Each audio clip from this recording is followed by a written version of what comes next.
Hey everybody, thanks for watching. In this video, we're going to go over how to make an API call to approve a quarantined entity within the Boomi DataHub platform API. So the first thing we want to do is go ahead and open up our account into the repository and model that we're going to be using. Second thing we want to do is we want to bring up Postman, and we want to just pull up the documentation and copy this link right in over into our Postman. And then within this link, of course, we're going to have to change some of this information. So we're going to need the account ID, repository ID, and universe ID, as well as the source ID and the entity that we're trying to approve. So most of this information is all right here, which is why we open it.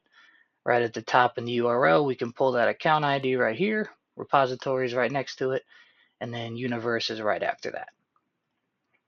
Once we plug those into Postman, well, it'll look sort of like this. Now all we need is that source ID and then that entity ID.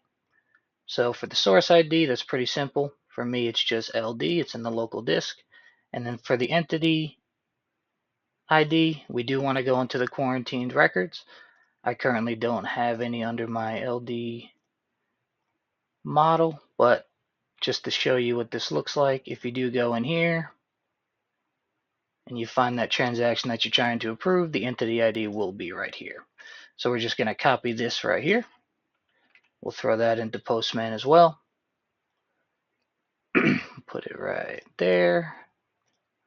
And if we look back at our documentation, no body is needed, and we can get an idea of what a 200 response will be.